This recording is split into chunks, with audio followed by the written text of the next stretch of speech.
Começa agora o programa 20 Minutos com Breno Altman.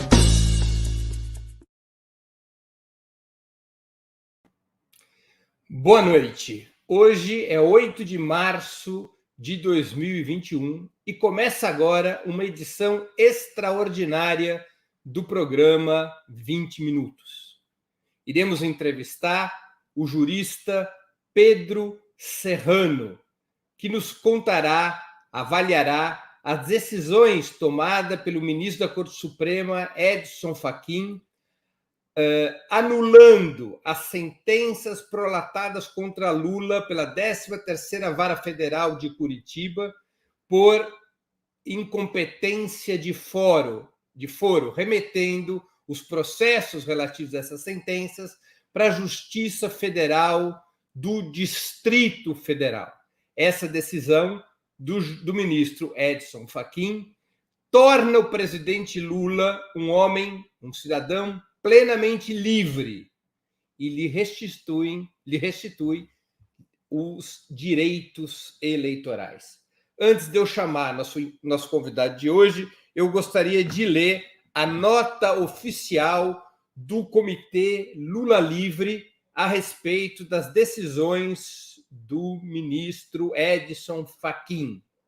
É uma nota curta para a qual merece que prestamos atenção.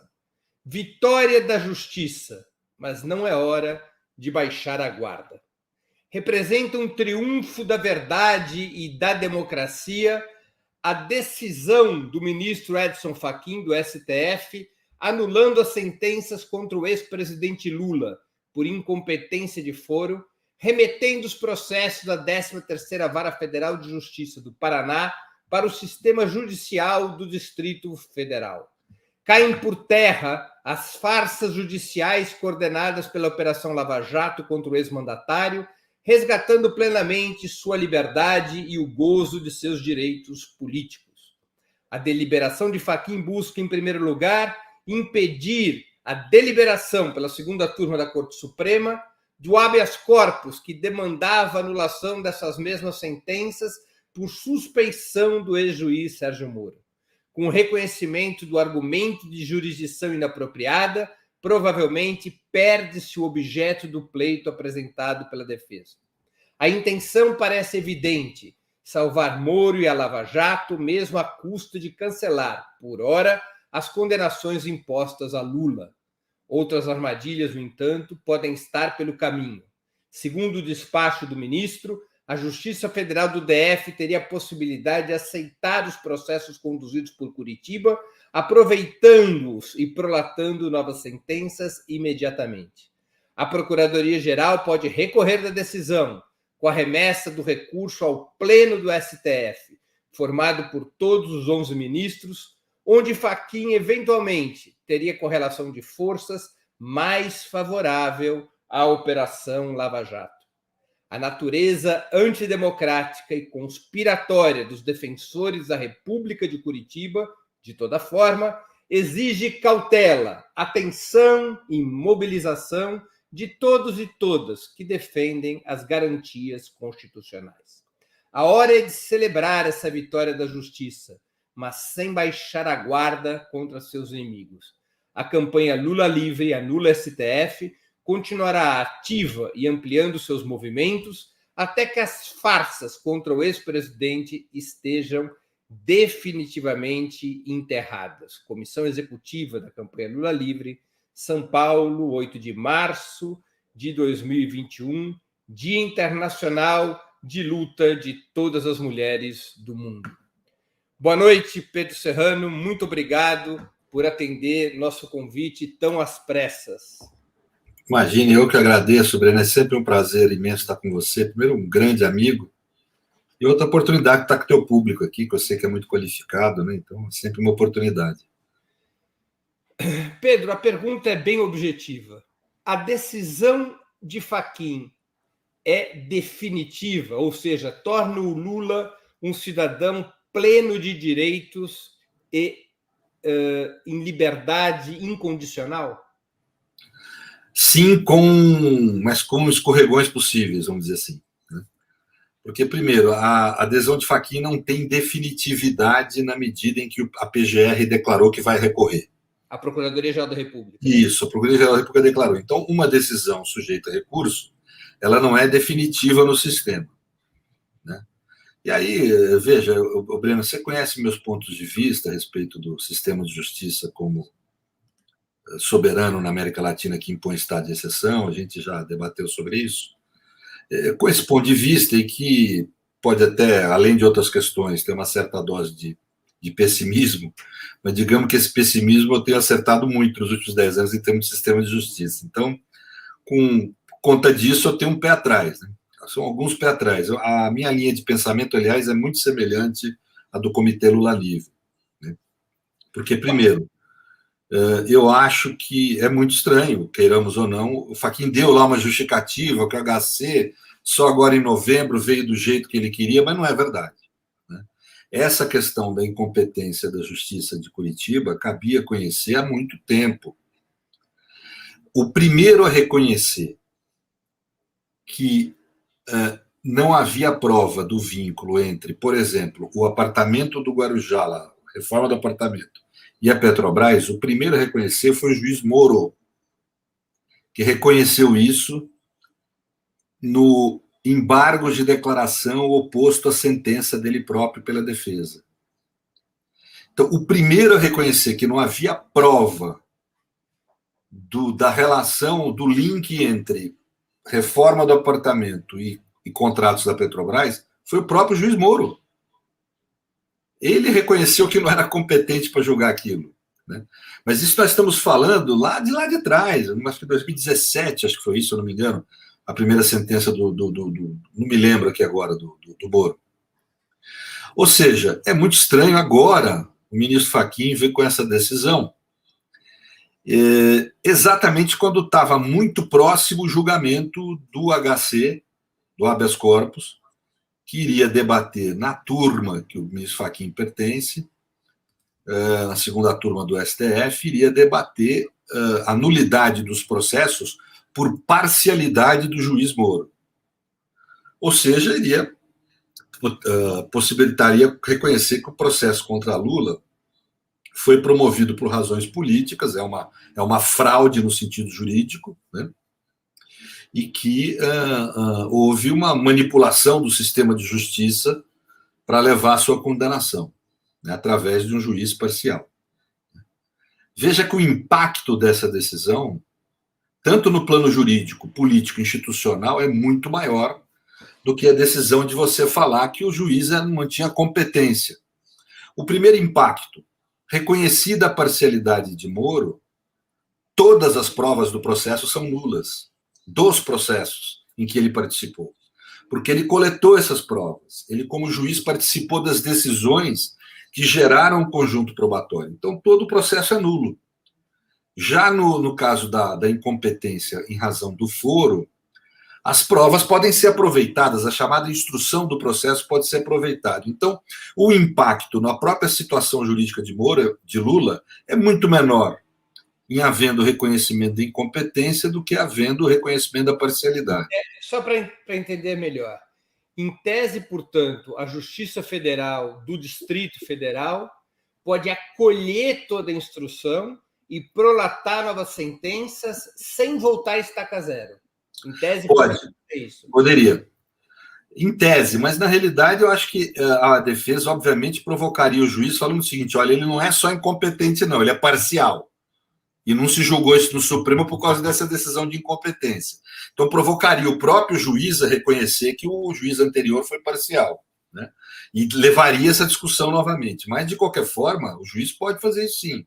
Um juiz aí mais mal intencionado e menos preocupado em aplicar a Constituição pode soltar uma decisão condenando Lula com base nas provas já produzidas. Agora, óbvio que a defesa pode recorrer e Lula tem em seu favor agora a prescrição, porque ele passou dos 70 anos, os prazos são pela metade. Eu não sou processualista penal, não tenho de cabeça isso aqui. Eu lembro que os crimes que Lula foi condenado é corrupção, organização criminosa e lavagem de dinheiro. Precisaria verificar os prazos de prescrição e os fatos imputados a Lula, de quantos são, para poder, vamos dizer, fazer esse cálculo. Mas provavelmente, antes do fim dessa decisão, desse processo, caso mantida a decisão do Fachin, se declararia prescrito o direito do Estado punir Lula. Só que tem uma coisa nisso, né? Quer dizer, é muito mais complicado, vamos dizer, muito mais fácil para Moro e para Lava Jato, ou prescrever o caso do bandido, né? Do que o discurso de não, o cara não é bandido, ele foi perseguido por uma armação judicial aí de juiz parcial e procuradores que atuaram como advogados privados de acusação e não como procuradores públicos. É muito mais... Então, assim, tem uma narrativa muito mais favorável de qualquer forma a Lava Jato, mesmo que incidisse eventual prescrição. Mas nós temos aí duas situações que podem ser negativas para Lula, sendo sintético. Ele vai estar sujeito a um recurso que pode ser julgado 2 semanas antes da sua inscrição como candidato. E esse recurso julgar que Fachin estava errado, que, portanto, Moro era o competente, volta a ver sua inelegibilidade. Só que daí, numa situação em que estaria suspenso o julgamento do HC da parcialidade. Não daria tempo para julgar esse HC. Ou seja, pode haver uma armadilha aí, pode mesmo. Né? E segundo essa questão, que daí é mais difícil de interferir na elegibilidade de Lula, mas que seria, no primeiro grau, você ter uma decisão que aproveitasse as provas produzidas. Talvez, em razão dessa desconfiança de que pode não ter tido tanta sinceridade a decisão do ministro Fachin, a Mônica Bergamo, Breno, anuncia agora, acabou de soltar uma notícia, de que ministros da segunda turma estariam pensando em julgar de qualquer forma o HC da parcialidade de Moro, que nessa altura eu acho bom, eu não estou aqui querendo discutir se é formalmente correto ou não, em termos de materialidade da Constituição, dos valores essenciais que a nossa Constituição tem, seria positivo, sabe? Declarar a nulidade do processo também pela parcialidade de Moro, porque isso é necessário para restabelecer o mínimo de dignidade do nosso sistema de justiça, dignidade constitucional do nosso sistema. No caso, o julgamento da parcialidade por suspeição pela segunda turma, caso seja aprovada essa identificação de parcialidade por suspeição, isso impediria esse perigo que você calcula, não é? De que às vésperas das eleições de 2022 seja julgado incompetente o HC aprovado monocraticamente. Tanto que eu acho que esse pode ser o argumento da segunda turma. Julgar agora o HC de parcialidade provê de forma mais plena o direito de liberdade da pessoa. Porque o julgamento de Fachin está sujeito ainda a um julgamento do pleno. É uma adesão provisória. A decisão do HC de parcialidade seria definitiva, né, e proveria o direito de liberdade. Então, na dúvida, deve-se atender o direito de liberdade, face ao poder de punição do Estado.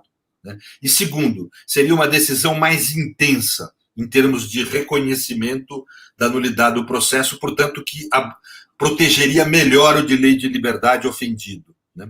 Portanto, eu creio que existem argumentos, sim, que a segunda turma pode se utilizar para julgar esse HC. Eu acho, Breno, que a gente deve, no plano público aqui, estimular que haja esse julgamento. Não pode se admitir formas de tergiversação. Aliás, vamos ser objetivo aqui. Desculpa a expressão, assim, pouco técnica, mas assim, a palhaçada que virou o sistema de justiça brasileiro. Poucos dias antes de julgar o HC da parcialidade, reconhece uma incompetência do juízo que nós, do meio jurídico, estamos falando desde que surgiu a Lava Jato. Sim, os primeiros questionamentos foram em 5 anos.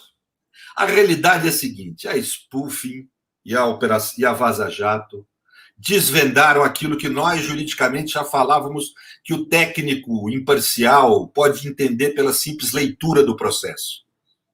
Que aquilo ali era uma fraude, não era um processo penal no estrito senso, no plano material de sentido que a palavra processo penal tem. Aquilo era uma fraude, uma aparência de processo penal, uma roupagem, uma maquiagem, mas um conteúdo material político, tirânico, de persecução ao inimigo.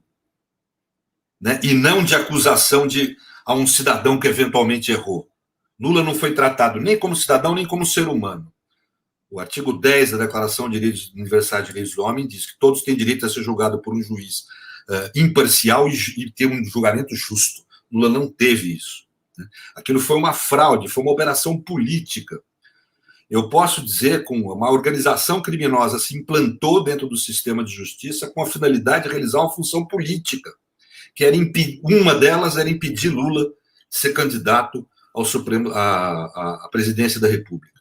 Nós não tivemos uma eleição no sentido jurídico, constitucional e democrático efetivamente livre em 2018, porque um dos principais partidos, que inclusive foi o segundo turno, o PT, não pôde escolher livremente seu candidato, foi impedido de escolher Lula por um processo que agora se reconhece, inclusive, como ilegal. Esse efeito a decisão do Fachin tem. Ele, um dos principais integrantes o pessoal chama de lavajatismo, eu prefiro chamar de bolsonarismo jurídico, um dos principais agentes do bolsonarismo jurídico, reconhece que o impedimento à candidatura de Lula em 2018 e que a sua prisão foram ilegais. Lula foi mantido preso ilegalmente. Isso confirma, Breno, o que a gente tem falado, a prisão era política. Né?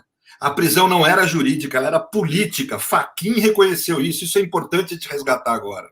Né? Uhum. A eleição de 2018 não foi legítima, porque um dos seus principais candidatos foi impedido de participar por uma decisão que o próprio Fachin agora reconhece como ilegítima. Então, isso a gente tem que destacar no discurso. Mas nós não podemos deixar de reconhecer que essa decisão pode ter sido uma tentativa de o anel para ficar o dedo. Né? Como um jogador de xadrez que, desesperado, sacrifica uma peça valiosa como a dama, a torre ou a dama, para tentar proteger o rei. Quer dizer, a operação do Fachin tenta, de alguma maneira, proteger o Moro e a Lava Jato de uma deliberação de suspeição. Você acha isso? Eu tenho convicção disso. Pode ser que eu esteja enganado, eu não estou na cabeça dele para saber. Ele é um juiz que, às vezes, tem decisões corretas, tem falas corretas. Teve uma fala muito boa outro dia na Folha de São Paulo. Pode ser que eu esteja enganado, que seja a complexidade, vamos dizer, da personalidade dele, que levou ele agora a querer encontrar alguma razão técnica para recompor o mal que fez. Mas, vamos dizer assim, a impressão que me dá é que não, que ele quer, na realidade, proteger Moro e os procuradores da Lava Jato de uma decisão de que reconheça a parcialidade e que pode ter consequências, Breno, muito graves, inclusive de punição para esses procuradores e juízes. Não está totalmente afastada essa possibilidade. Né? Então, eu acho que quer-se aí estancar o sangue, quer-se evitar uma possibilidade de prejuízos maiores. É uma manobra salvacionista da Lava Jato e vamos reconhecer, quando a gente fala... Já numa situação de desespero, não é, Pedro? Isso, de desesperada. E nós falamos de salvacionista não só de Moro e dos procuradores. O conceito Lava Jato não existe no mundo do direito. Você não vê lei nenhuma que tem Lava Jato. Lava Jato é um fenômeno político que envolve, inclusive, eu respeito imensamente você e a maioria dos jornalistas brasileiros, o Breno, mas a realidade é que nós tivemos uma imensa gama, quase que uma geração de jornalistas, confundindo jornalismo de investigação com jornalismo de acesso. E que acabaram sendo utilizados, e as gravações mostram isso, as mensagens mostram isso, acabaram se utilizando do jornalismo nacional para fins políticos, ideológicos, inclusive fins muito, eu diria que criminosos, por exemplo, de afastar o ministro relator da Lava Jato da STJ, afastá-lo para pôr um outro ministro mais amigável com a operação. E utilizando do quê? De um inquérito que eles sabiam fraudulento contra esse ministro e de notícias no jornal para intimidá-lo, para levá-lo ao afastamento. Isso está lá nas gravações.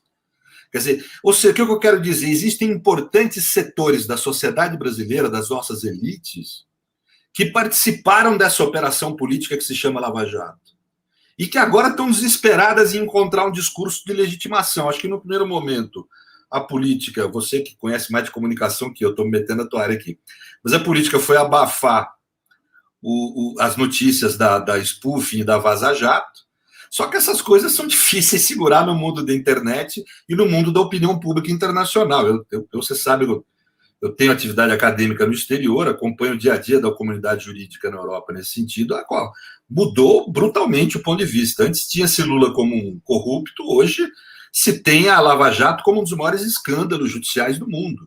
Né? Então, isso é incontível, não tem como o fato de você querer abafar. Então, estão desesperados através de alguma narrativa que os livre. Se não livrar Moro, que os livre. Eu acho que a lógica é mais ou menos essa. Vamos tentar livrar Moro e os procuradores, porque nos livra. Então, vamos ser objetivos. O que essa política nefasta de parte da elite brasileira levou? A produção do bolsonarismo, essa tragédia sanitária, econômica e social que nós vivemos hoje. Essa foi a consequência política imediata da Lava Jato. Ela foi uma operação política que trouxe resultados políticos trágicos. Então, tem muita gente querendo se isentar dessa narrativa, se isentar da verdade dos fatos. Né? Deixa eu relembrar uma questão para alimentar um pouco essa tua reflexão. O Fachin, há 2 semanas atrás, já tinha feito uma manobra maliciosa. Quero aqui recordar aos nossos espectadores. Qual manobra foi essa? Ele colocou em votação na segunda turma, através do julgamento eletrônico, para começar na última sexta, dia 5, e decidir até o dia 12, HCs apresentados pela defesa do ex-presidente Lula em relação aos desembargadores do TRF-4. Eram HCs que sustentavam sua crítica não na base da suspeição, como é o caso do Moro, da suspeição em função de relações espúrias com Bolsonaro, mas em função da amizade íntima que eventualmente haveria entre os desembargadores do TRF-4 e o ex-juiz Sérgio Moro e os procuradores, que era uma razão bem mais líquida, bem menos concreta para a suspeição. O Fachin imaginava que poderia ganhar na segunda turma por uma ampla votação contra esse HC. A defesa de Lula retira esse HC 48 horas antes de começar o julgamento. De alguma maneira, você acha que o Fachin respondeu à defesa do Lula com a decisão de hoje?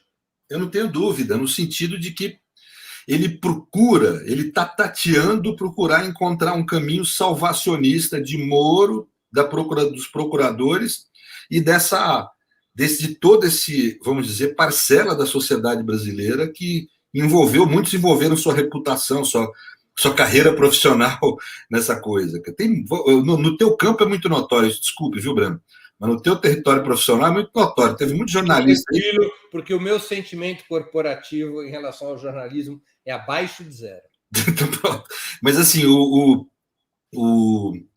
tem muito jornalista importante aí, famoso, que envolveu sua vida nisso e que agora está vendo que era uma fraude. E que envolveu sua vida porque deixou de cumprir seu dever ético de investigar, vamos ser objetivo, de levar em conta todos os pontos de vista. Você lembra que eu fui um dos primeiros, desde a época do Mensalão, extremamente crítico a esse tipo de conduta do sistema de justiça. E sou um sujeito que tem alguma qualificação, tenho 3 pós-doc, mestrado, doutorado em Direito. Eu não fui ouvido. Fui ouvido por um outro jornalista. E fui, na Folha, por exemplo, fui incisivo, falando que esses processos são semelhantes aos processos de Stalin e tal. Né? Em suma, mas foi muito pouco. Nenhum desses jornalistas da Globo que foi investigar entrevistou a mim, a qualquer pessoa que tivesse com uma postura mais crítica em relação ao que estava ocorrendo. Né? E que não era uma crítica por razão política e ideológica, vamos dizer aqui. Não é pela minha posição política que eu falei aquilo, é pelo fato de ser constitucionalista. Pelo fato de estar vendo que estava sendo praticado um imenso abuso que iria interferir na democracia brasileira, né? Como realmente aconteceu. Então,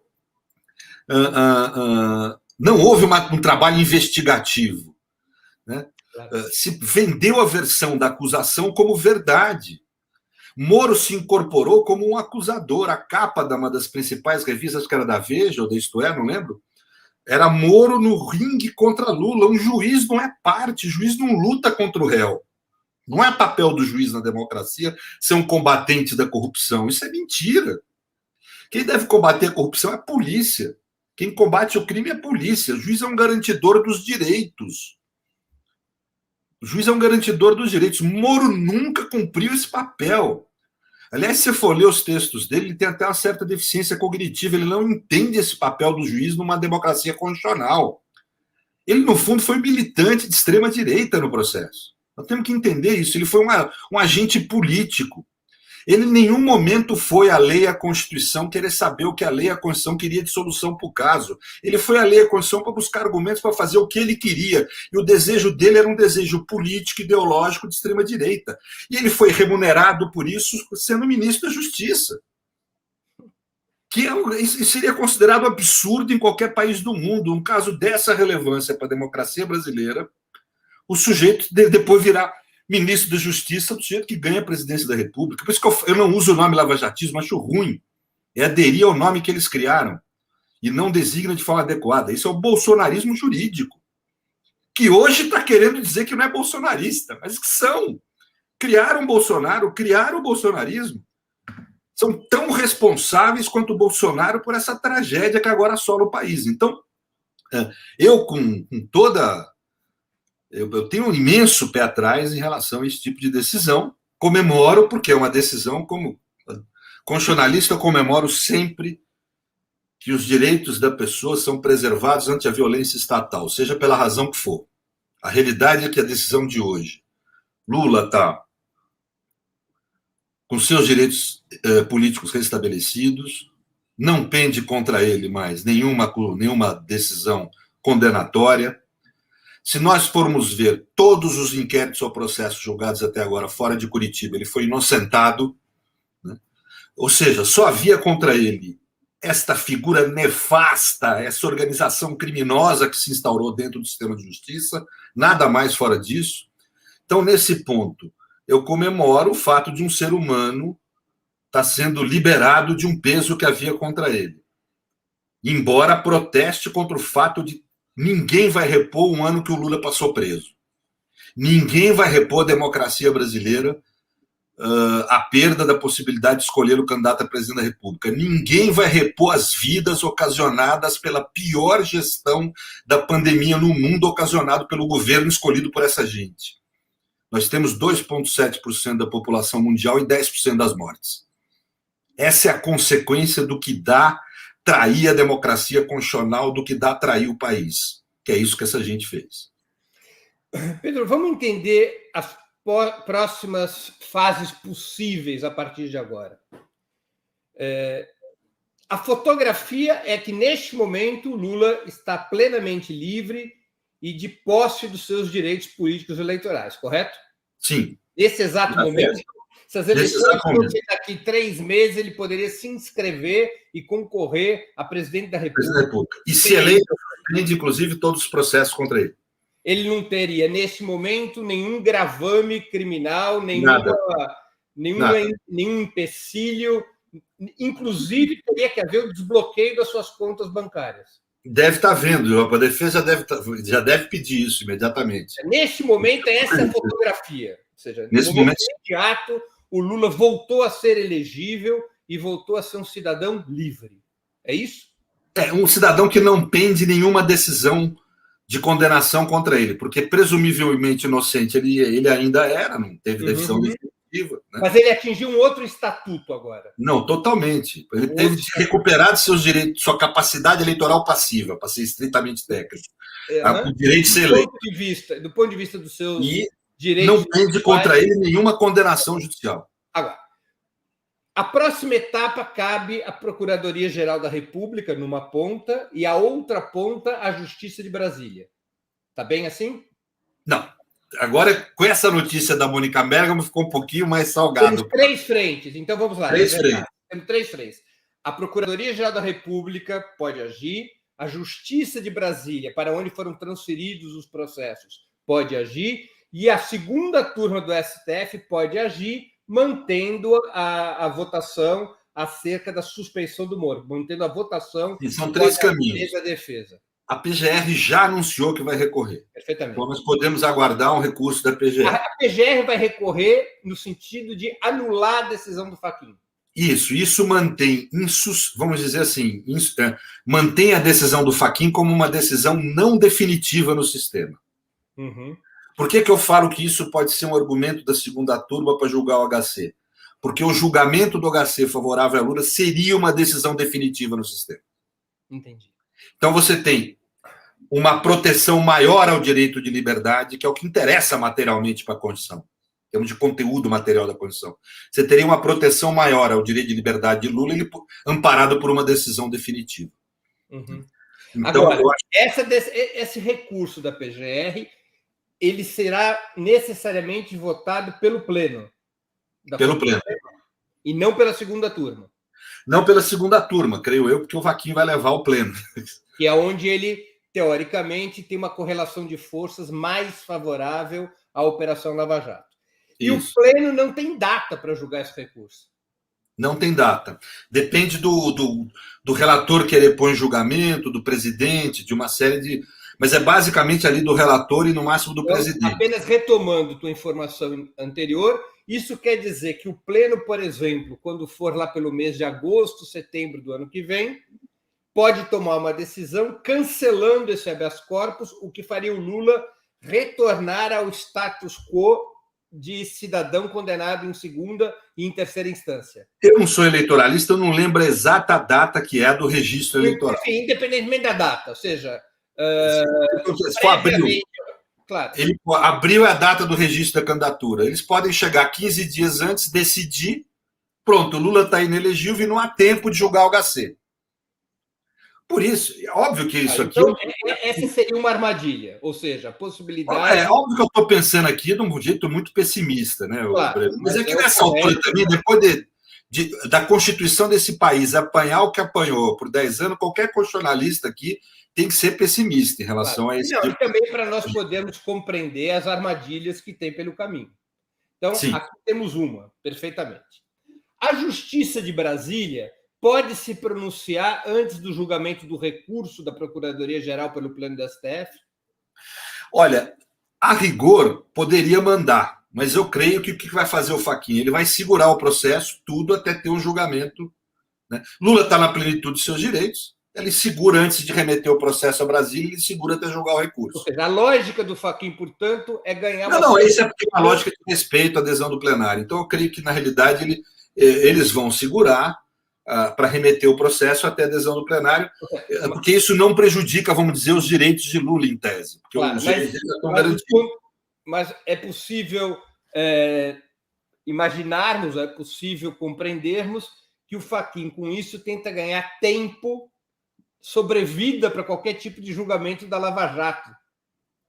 Eu vejo assim, claramente um desejo de construir um caminho que, porque eu não vejo jeito do Supremo decidir contra Lula no caso da parcialidade, em especial depois dessas revelações, mesmo que não se use as revelações como prova. Entendi. Fala pelo direito social que se criou por tudo. Né? Sim, mas de toda maneira, o que o Fachin tenta é evitar que se esse julgamento. Que haja esse julgamento. Ele já está mostrando isso. Empurrar esse tema lá para frente. Ok. A Procuradoria-Geral, portanto, pode fazer isso, apresentar o recurso ao Pleno da Corte Suprema. A tendência é a Justiça de Brasília ou o próprio Fachin aguardar a decisão do Pleno antes de remeter os processos formalmente para Brasília. E, finalmente, nós temos a segunda turma. A segunda turma, regimentalmente, pode manter a decisão sobre o HC? O HC da suspeição? Vai ser uma discussão. Tem gente que vai falar que não, porque como o Fachin deu a decisão, perdeu o objeto aquele HC. Uhum. Mas eu insisto que pode. Por quê? Por causa da intensidade de proteção ao direito de liberdade. A finalidade do HC é ser um instrumento extremamente informal, ágil, de defesa do direito de liberdade, porque depois da vida o direito de liberdade é o mais importante que há para o ser humano. Né? Então, eu acho que há mais intensidade de garantia do direito de liberdade no julgamento do HC do que nesse caso do Fachin, porque esse caso do Fachin não é a adesão definitiva. Então, para mim, na minha interpretação, por não ser uma decisão definitiva, ainda é viável o julgamento do HC, que é uma adesão definitiva do sistema. Mas vão haver aqueles que vão falar, não, o Fachin deu uma decisão que inviabilizou o julgamento do HC porque perdeu o objeto na medida em que a decisão restritiva da liberdade de Lula já deixou de existir. Né? Eu falo, mas os fundamentos são diferentes. E são diferentes, vamos dizer, a natureza da decisão no sistema. A adesão do HC é definitiva. A do Fachin, não. Então, para mim, se justifica, sim, a manutenção do HC e seu julgamento no plano constitucional. Né? Mas, obviamente, vão haver muitos juristas que vão falar que não. Tem que julgar o HC como, vamos dizer, prejudicado pela decisão do Fachin. E esta pode ser uma decisão que acabe colando na segunda turma, porque juízas, por exemplo, como Carmen Lúcia, que eu acho que daria uma decisão favorável a Lula no mérito, podem acabar embarcando nessa de achar que há um prejuízo, vamos dizer... A Minerva seria do ministro Cássio Nunes Marques. Isso. Então nós vamos aguardar o que vai decidir, caso resolvam manter o julgamento do HC, o que vai decidir a segunda turma. Mas eu creio que pode haver aí uma decisão negativa para Lula de suspensão do HC até decidir o recurso. Agora eu espero que seja julgado no mérito e seja anulado por parcialidade de Moro, claro, isso é que eu espero. Agora, a defesa do ex-presidente Lula poderia impetrar um novo HC demandando o julgamento da suspensão contra... Não precisa. Não precisa. Ele faz uma petição, se for o caso, pura e simplesmente pedindo para, olha, estou aqui mantendo o HC, e justificando por que ele acha que deve ser mantido.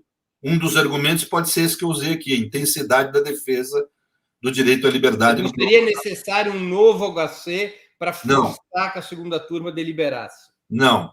Uma outra pergunta, Pedro. Nessa situação nova que se arma, o Fachin, como relator da Lava Jato na segunda turma, ele pode levar o julgamento da suspeição para o Pleno, para que o Pleno decida se a suspeição será ou não julgada? Eu entendo que não, pelo seguinte motivo: já está estabelecido o juízo da segunda turma. Seria de exceção e casuístico querer mudar isso. Ou seja, o juiz já está instaurado, já se iniciou o julgamento, já está instaurado. Do mérito. A minha pergunta diz respeito, além do mérito, a uma outra questão. Vamos supor que seja levada à segunda turma uma votação se cabe ou não discutir o mérito em função do HC do Fachin, com ministros defendendo que, como você disse, já não há mais objeto, e outros defendendo que, mesmo não havendo mais objeto, cabe a discussão do HC, como foi noticiado pela Mônica Bergamo. Em havendo uma decisão negativa ao Fachin, ou seja, em havendo uma decisão que mantém o julgamento do mérito, o Fachin poderia recorrer ao Pleno para impedir esse julgamento? Não, porque quem decide esse HC de forma terminativa no sistema... Bem, veja, Breno, óbvio que contra a Constituição e contra a lei tudo se faz. Dentro da lei, não. O foro definitivo no sistema para julgar esse HC é a segunda turma do Supremo Tribunal Federal. Esse foro já está instaurado, como a gente fala, já está no exercício dos seus poderes e funções em relação ao caso, não há o que fazer. O Gilmar Mendes é o presidente da segunda turma, ele põe em votação a hora que ele quiser. É isso. Uhum. Ou seja, na prática, então, a principal armadilha, digamos assim, está no recurso da PGR ao sim. E na dilatação dessa decisão por parte do Pleno, em paralelo, se for obstada a votação sobre o mérito do HC da suspensão. Nós temos esse risco. Você coloca o Lula em risco para o período eleitoral. Isso, obviamente, é um raciocínio muito pessimista da minha parte. Mas pensando aqui o pior quadro, nós teríamos uma suspensão... Acho que nem o raciocínio mais pessimista lá para os idos de 2004, 2005, 2006 podia imaginar a situação que a gente vive hoje. Então, no nosso país, te digo com toda franqueza, eu acho que o pessimismo é recomendável. Então, assim, seria você suspender a decisão do HC da parcialidade, fica suspenso, né? Administra-se, a PGR entra com recurso, esse troço acaba sendo julgado pouco tempo antes da inscrição das candidaturas. Lula está impedido e não há tempo de julgar o HC da parcialidade. Ou seja, essa seria a pior quadro para Lula, vamos dizer assim, né? Mas eu creio que não vai ser isso que Deus quiser que vai acontecer, né? Agora, de toda hoje, maneira... na realidade, Breno, você lembra aquela história da propaganda da Pepsi e da Coca? Não sei se você lembra. Teve no nosso tempo, tem a mesma idade. Que a Pepsi falou, um dia que a Coca resolveu mudar a sua fórmula em alguma coisa, a Pepsi soltou uma propaganda dizendo eles piscaram. Quer dizer, quando você ficar olhando para outro cara, hoje Eles piscaram. Eles piscaram. Então foi uma vitória nossa, não tenha dúvida disso. Eles estão mostrando desespero, eles piscaram. Né? Vai ficar difícil sustentar a legitimidade desse julgamento depois dessa decisão de hoje. Você tem o Fachin, um dos próceres do lavajatismo, dizendo que o julgamento foi ilegal. É isso que ele quis dizer. E veja a consequência disso. O julgamento foi ilegal, portanto, foi ilegal a prisão de Lula. Lula tem direito agora a uma indenização, inclusive, contra o Estado. E foi, portanto, ilegítimo no plano político democrático a eleição de 2018, porque ele foi afastado ele foi afastado do pleito por uma decisão originalmente ilegal. Então, não significa pouco essa piscada que eles deram, não. Uhum. Há um espectador nosso fazendo a seguinte pergunta: se a defesa do Lula, o Cleomar Vivian, se a defesa do Lula pode desistir desse HC que o Fachin usou para a decisão de hoje? Acho que depois dessa decisão, não, e nem recomendaria, porque é uma adesão favorável. Né? Eu não recomendaria. Mas depois da decisão, não, porque foi dado o HC. Né? O que eu acho que cabe à defesa de Lula ir à segunda turma e pleitear que seja mantida a decisão quanto ao HC da imparcialidade, porque é uma adesão definitiva, coisa que a adesão do Fachin não é. Né? Então, protege melhor o direito à liberdade do paciente, protege melhor o direito à liberdade de Lula. Mais uma outra pergunta, Pedro, do Alfredo Alencastro. O presidente da segunda turma pode decidir sem o processo do Fachin, sem ele liberar o referido HC? Eu não entendi muito bem a pergunta. Não, o processo do Fachin não tem nada a ver com o HC que transcorre na segunda turma.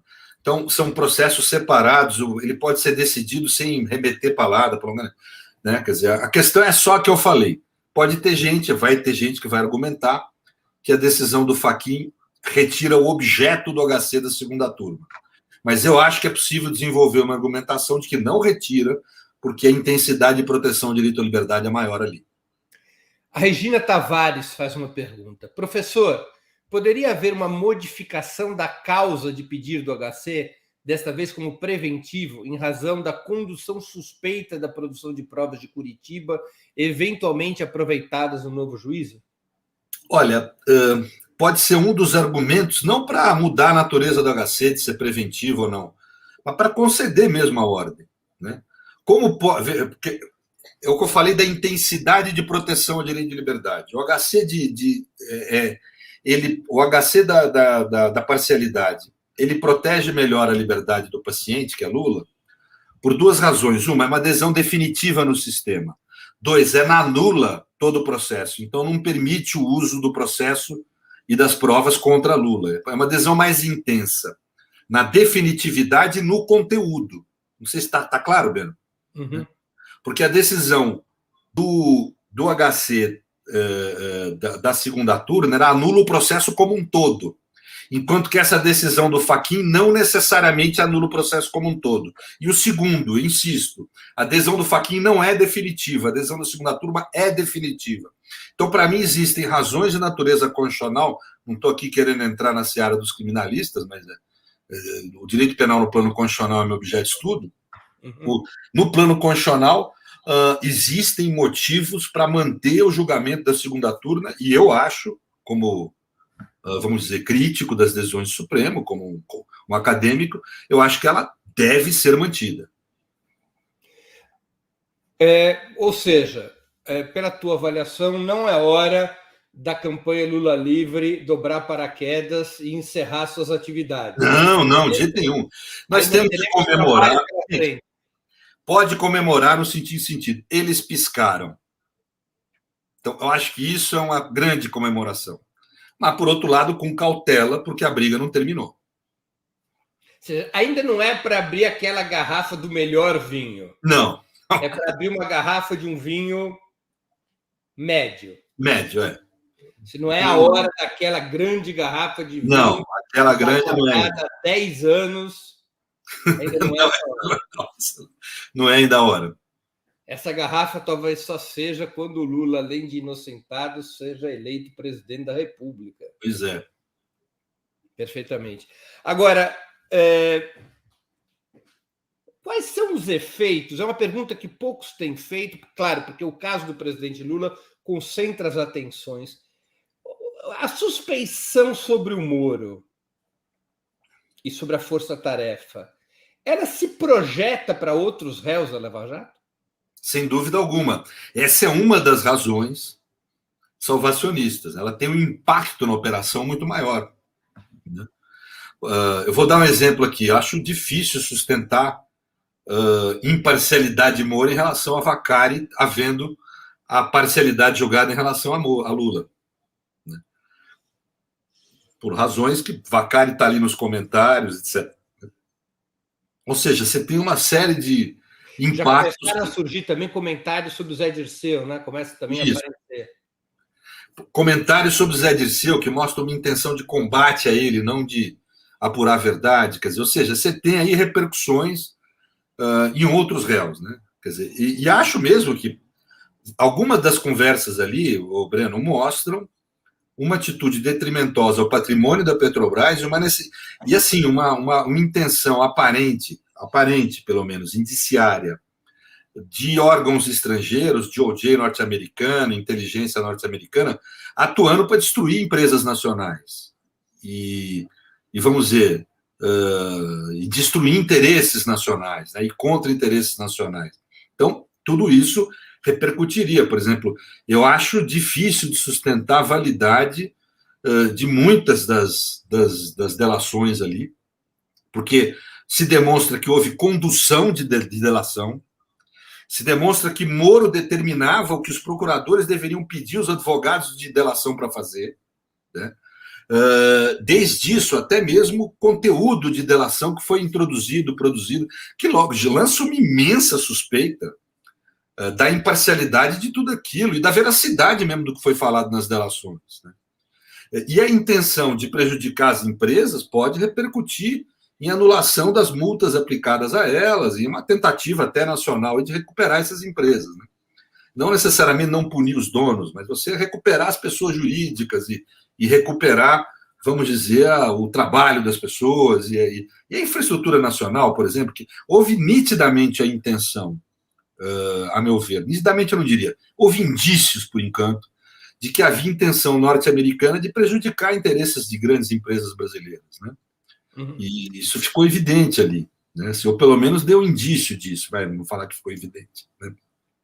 Às vezes fosse um pouco temerário falar de evidência, claro. Mas você tem indícios nesse sentido que deveriam ser objeto de investigação. Quer dizer, isso aí, veja, foi revelado uma parte das mensagens. Imagine quando for revelado tudo, quer dizer, então, eu não sei, nós temos muita coisa. Outra coisa que se observou, houve indício sério de ter havido ação do DOJ norte-americano aqui no Brasil sem passar pelo Ministério da Justiça, ou seja, houve uma invasão da nossa soberania nacional e um exercício de jurisdição estrangeira dentro do território nacional. Facilitado pela força-tarefa. Então, isso tudo é... Veja, eu estou aqui só chutando.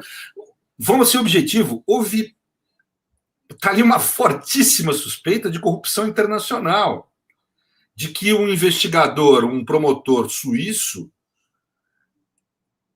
teria sido estimulado a encaminhar ilegalmente documentos aqui para o Brasil, tendo como paga a promessa de um contrato privado dele como advogado com a Petrobras. Claro. E talvez com o próprio IP.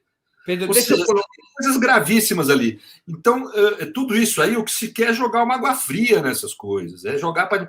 Tem como eu falei, uma séria acusação de manipulação da imprensa e de investigações para afastar ministros, para acusar ministros, para manipular instâncias superiores. Veja isso, Breno. É uma máfia, quer dizer, que fica querendo... Há uma pergunta do Ever Alves Ferreira, que contribuiu com o Superchat. Eu queria aproveitar para agradecer a todos que estão contribuindo com Superchat ou com Super Sticker ou que estão se tornando membros pagantes do canal do Opera Mundi no YouTube. Isso para nós é muito importante. O Ever Alves Ferreira, ele pergunta: o Gilmar Mendes poderia usar um processo de outro paciente para julgar a parcialidade de Moro? Poderia, eventualmente poderia, né? Mas eu acho que não. Acho que o problema maior é Lula mesmo. O paciente a ser protegido aí é Lula. Eu insisto. O HC de Lula protege mais intensamente a sua liberdade que a decisão singular de Fachin. E, como tal, ele pode e deve ser mantido, por causa do grau de garantia da liberdade do paciente. Né? Quer dizer, então, eu acho que isso já é motivo mais do que suficiente para manter o julgamento do HC. E olha, o Breno, se for colocado nesses termos, eu acho que tende a ser aceito o julgamento. Viu? Nós podemos ter uma surpresa mais positiva aí. Daqui a umas semanas aí, termos o julgamento do HC da parcialidade de Moro julgado favorável ao Lula. E aí seria algo mais definitivo, mais intenso. Né? Aí seria obviamente, em princípio, em relação ao caso do apartamento do Guarujá, mas eu não vejo como daí não ser extensível para o caso do sítio, porque Moro foi quem conduziu a produção da prova no caso do sítio. Seria uma estaca derradeira no coração da Lava Jato contra o Lula. Sim, e eu acho que aí não precisaria nem haver novo HC em relação ao sítio, era pedir extensão de julgamento mesmo, na minha opinião. Olha, o Cláudio Corbusier, que também contribuiu com o Superchat, ele faz uma pergunta, mas que você já havia respondido, né? Por que o Fachin está devolvendo esses processos para Brasília? Foi exatamente a nossa primeira pergunta. Então fica, para usar o linguajar jurídico que a gente está recorrendo aqui ao programa, perdeu o objeto a pergunta. Ela foi respondida no início aqui da entrevista de uma maneira bastante longa e detalhada pelo Pedro. Pedro, deixa eu entrar numa última questão, que a gente já está se aproximando de 1 hora da entrevista e da hora da janta também, que saco vazio não para de pé. Existe a possibilidade, existe um caminho legal que permitiria responsabilizar Moro, os promotores da força-tarefa, por essa imensa quantidade de supostos delitos contra as garantias constitucionais, contra o desempenho de função, por abuso de poder e até mesmo delitos econômicos ou contra a soberania nacional, porque já se sabe que as provas obtidas irregularmente podem favorecer o réu, mas não podem favorecer a acusação. Esse é um pouco o que se diz na imprensa e no mundo jurídico, é essa informação que vem. Há um caminho legal para levar à responsabilização penal pelos graves crimes cometidos por Moro e os promotores? Olha, quer dizer, se considerado ilícito esse modo de obtenção de prova, é evidente que não, porque prova ilícita não pode levar à condenação de alguém. Pode beneficiar réus, né? Por razões óbvias. Por exemplo, amanhã alguém grava eu e Breno conversando, intercepta a nossa ligação, mas tem um outro fulano, o José, que foi acusado de ter matado o Breno. Aí não, como foi ilícita a prova obtida, não pode inocentar o cara de que está sendo acusado de matar alguém vivo. Isso é óbvio que não. Então, é evidente que, em favor dos réus, a prova ilícita sempre se aproveita. A finalidade da Constituição, quando proíbe o uso de prova ilícita, é contra réus, é para condenar pessoas. Né? Agora, o problema é, talvez a gente não se debateu direito no sistema de justiça brasileiro essa questão, se a prova foi ilícita ou não. Eu tenho 2 argumentos para te pôr. O primeiro, que me parece mais concreto, pelo menos um dos meninos lá que fez hackeamento, ele fala que fez aquilo porque ele desconfiava que a Lava Jato estava perseguindo Lula e outros réus. Se é verdadeiro, veja, isso aí ele está levantando o quê com isso? A chamada hipótese da legítima defesa de terceiro. Eu não posso matar ninguém, claro, mas se eu mato alguém em defesa da integridade física da vida de uma terceira pessoa, essa minha conduta, que em princípio é crime, deixa de ser crime. Uma conduta lícita, pela figura da legítima defesa. É a mesma coisa. Se eu posso até matar alguém em legítima defesa, quanto mais hackear alguém em legítima defesa de terceiro. Então, existe essa questão que não foi debatida suficientemente aqui, né? E que deveria ser objeto de uma investigação séria. Será que, nesse caso, não houve legítima defesa de terceiro? Qual terceiro? Lula e os demais réus da Lava Jato que foram vítimas da persecução de agentes estatais de forma fraudulenta, ilícita e inconstitucional. Né? Então, vamos dizer... Incluindo esse que vos fala. Inclusive esse que vos fala. Né? Então, quer dizer, ou seja, tem uma série de... É que você ainda foi inocentado, então não... Você sempre pode alegar que não houve, foi só uma tentativa, nem tentativa, na verdade foi só uma coisa. Mas, de qualquer forma, eu acho que o que é importante objetar aí é que houve persecução a pessoas ilícita, isso passa a começar a ser reconhecido hoje, eles piscaram, né? De uma forma leve ainda, mas começa a ser reconhecido. Então, e esses meninos teriam agido em legítima defesa de terceiro. Então, essa é uma coisa que não foi nem debatido direito, nem na sociedade e nem no sistema de justiça brasileiro. Eu dei uma entrevista àquela revista que tem em Nova York, agora tem no Brasil também, o Breno. Isso, Jacobin. Há 2 anos atrás, quando saiu a decisão, quando saiu a questão da Vaza Jato, eu dei exatamente nesse sentido a entrevista. E uma segunda questão que é global, que nós temos que discutir, não é só no Brasil, Breno. Tem o caso do Snowden, tem aquele outro caso que revelou questões de cometimento de crimes por parte de governos de Estado, que é uma questão que nós temos que debater no mundo. O agente público, o sujeito que exerce autoridade estatal, tem direito à mesma preservação de intimidade que nós, particulares? Eu tenho direito total à preservação da minha intimidade, mas eu sou particular. Eu não exerço o poder de uso da violência legítima sobre ninguém. Né? Agora, naquelas conversas de Moro, estava sendo discutido um processo judicial público, por telefones públicos, autoridades... uma conspiração para o abuso de poder. Que levaram a punir pessoas. Entendeu? No caso do Snowden, houve conversas e diálogos entre autoridades públicas a cometer crimes de Estado. Quer dizer, ou seja, o que eu quero dizer... Outro exemplo, Pedro, no caso, também um exemplo norte-americano, cometendo o gosto da Lava Jato, Watergate. Pois é, não, e veja que interessante. Watergate são vários casos... Né? Do abuso de poder a partir de uma forma ilegal se obteve informações. Claro, mas veja... para o processamento dos agentes envolvidos e para sua prisão. Não, mas são várias as decisões. Teve recentemente um candidato a governador de um estado, lá agora não lembro o nome, que pela doutrina Biden, o que é a doutrina Biden nos Estados Unidos? Né? O promotor não pode deixar de entregar à defesa provas de que tenha conhecimento. O Ministério Público lá tinha conhecimento de provas que inocentava o candidato a governador, mas prosseguiram com a acusação, destruíram a candidatura dele e tal. Depois o caso foi anulado e agora os procuradores estão sendo processados criminalmente, e isso foi revelado pelo Wikileaks. Ou seja, quer dizer, nos Estados Unidos se utilizam informações obtidas dessa forma contra abuso de poder. Né? Então não estamos falando de nada que seja tão absurdo assim, né? Que a Lava Jato criou a moda de importar jurisprudência e regimes jurídicos internacionais seletivamente, né? Não fazer importação do pacote como um todo, tanto o elemento acusatório quanto a defesa de direitos. Só importa o elemento acusatório. Aquilo que lá é equilibrado com direitos, aqui se torna muito autoritário, pela forma como é importada. Então, digamos que realmente esse elemento é importante a gente debater. Talvez eu não estou aqui colocando uma conclusão, estou dizendo que a ideia de direito à intimidade do cidadão privado não me parece adequado se falar que é o mesmo em relação à autoridade pública que exerce. Nós temos ainda uma legislação frágil contra abuso de poder. Né?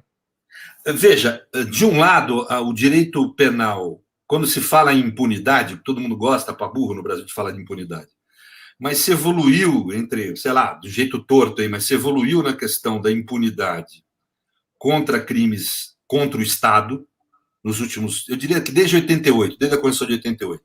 A impunidade de crimes contra o Estado evoluiu muito desde a ditadura. Né? Mas não se evoluiu nada, ou quase nada, no cometimento de crimes contra o cidadão. Nós não temos no Brasil instrumento para a defesa do cidadão no sentido penal, como temos no primeiro mundo. Né? É gozado que eles querem importar os mecanismos de violência investigatória, mas não querem importar sanções para as autoridades que abusam desses instrumentos, que são severas. Eles pegam muito os Estados Unidos como exemplo, eu não gosto muito do direito americano, qualquer dia a gente senta aqui para discutir isso.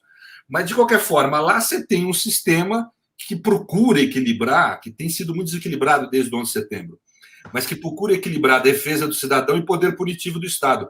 Mas se já há algum desequilíbrio lá, eles aumentam isso, porque eles só importa o poder punitivo do Estado, não importa os mecanismos de defesa do cidadão. Né?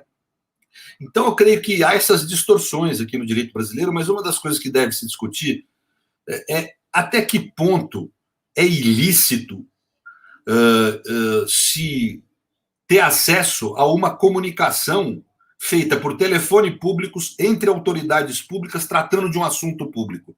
A regra da autoridade pública é muito mais a publicidade do que a intimidade. Eu não estou falando do telefone... É mais se tratando dos celulares funcionais dos procuradores. Claro, eu não estou falando também das conversas privadas desses procuradores. Uhum. Eu estou falando de conversas que diziam respeito a processos e decisões públicas. Com graves efeitos. A regra é da publicidade, não é da intimidade. Quer dizer, ou seja, então... Mas, de qualquer forma, o que nós podemos dizer é que é possível se cogitar de investigar alguns, pelo menos, dos delitos revelados, sem se utilizar das mensagens.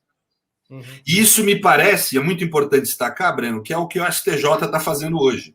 Nessa questão de se utilizar da Receita Federal e de mecanismos espúrios para afastar ministros das suas funções, o STJ instaurou o inquérito com a mesma base jurídica que o STF instaurou inquérito para punir aquele Daniel Silveira, etc., que é o Contempt of Court, é o nome do Instituto Jurídico, instaurou inquérito e está investigando.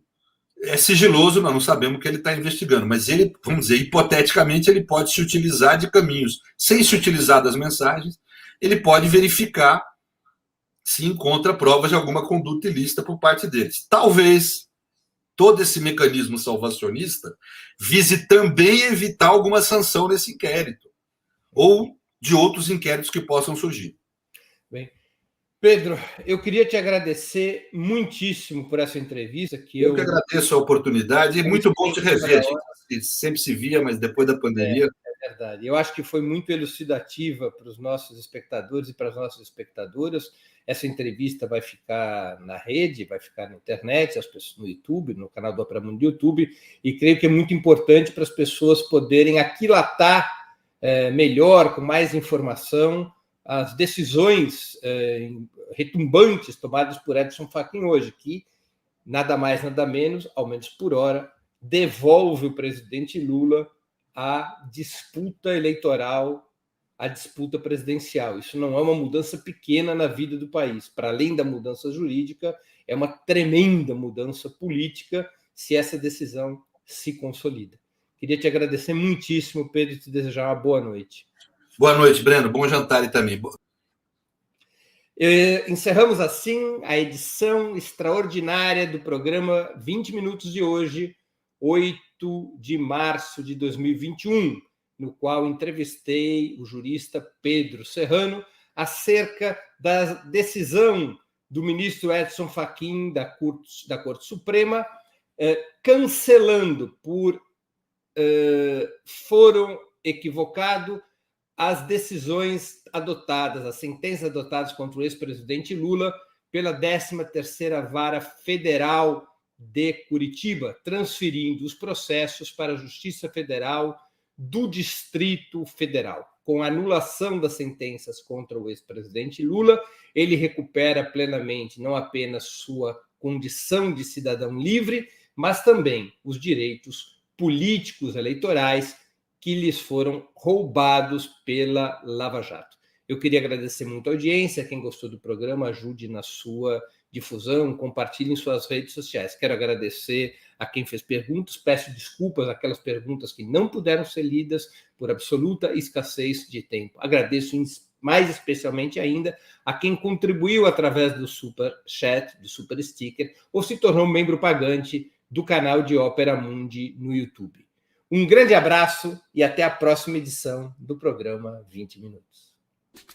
Para assistir novamente esse programa e a outras edições dos programas 20 Minutos, se inscreva no canal do Opera Mundi no YouTube. Curta e compartilhe nossos vídeos, deixe seus comentários. O jornalismo de Opera Mundi é mantido com o seu apoio. Faça uma assinatura solidária em www.operamundi.com.br. Com um pequeno valor mensal, você nos ajuda no desenvolvimento de um jornalismo independente e de qualidade. Obrigado pela audiência e até a próxima.